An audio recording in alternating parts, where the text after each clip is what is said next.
I'm Ken Erskine from 88 Kiwis. It's great to be here in BizDojo Wellington for the Dojo Dragons event this evening. What we're going to be doing is reviewing some pitches, giving some critical, constructive feedback and helping residents, founders, startups alike build a better pitch.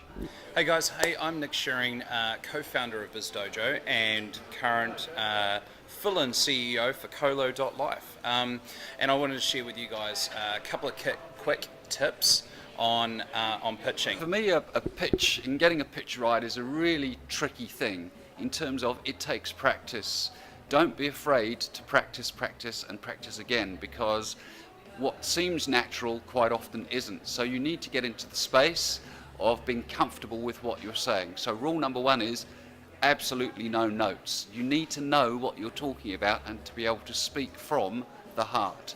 So over the last 6 months, Lachlan, Jonah and I have pitched to maybe 50, 60 investors and funds all over Southeast Asia and further afield.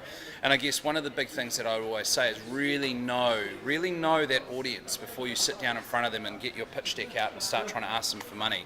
Know who they will work with and who they won't work with. We've had scenarios where we sat there and we were ill prepared and we brought up someone that the investor that we were talking to would never in a million years want to work with that other person because they'd actually had conflict in a deal before. Now they didn't bring that up in the meeting, but we wondered why are they a bit odd? And what it turned out was that they just didn't want to work with that other person. So just really make sure you understand what that investor is, who that investor will work with and who they won't work with. That's incredibly important. Number two, you need to build a story and take your audience on a particular journey with you. You need to understand who that audience is. Are they investors? Are they potential customers? Or potentially are they potentially staff members for your startup? So understand the audience is really key. Then when you know what the audience is and generally what your objective is, my view is to build a story. And the important thing about a story is you've got to have a really strong beginning, some good detail through the middle, and a really strong close. So think of it in those terms of beginning strong, a middle and an end, and a purpose for what exactly are you asking for as an action out of the presentation. That to me is key. I guess the next big thing for us is understand why you want their money. Now I know that sounds kind of silly because we always want money, but actually what you're looking for in the way of your investment cash, it's about smart money versus dumb money. Now we all you've probably heard those terms before, but for us when we went out looking for investment, we went to Asia, we went to Hong Kong, we went to Singapore, we directly went into the market that we felt was most in tune with our product, with what Colo was looking for. So you really have to understand that market and why you need their money.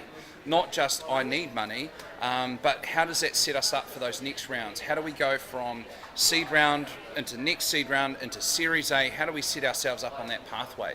And so it was really important for us to understand why we needed their money. Some things I can't stand are lack of eye contact, no animation, and generally not knowing your subject. Really important that you know your subject, but also to speak from the heart. Speak with passion, speak with understanding, and speak of your excitement. Let that excitement flow through your pitch, because what you want to do is to take the audience on the journey with you, and to really remember that there is a science to any selling, and that science is a journey, and you have to take people along the journey. And I recommend you think of it in the way of a simple mnemonic, AIDA: awareness, interest, desire, and action.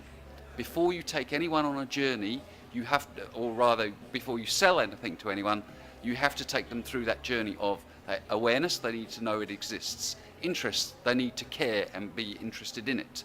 Desire, they need to want it. And action, they need to do something about it. So think of AIDA, never forget your great old Auntie AIDA.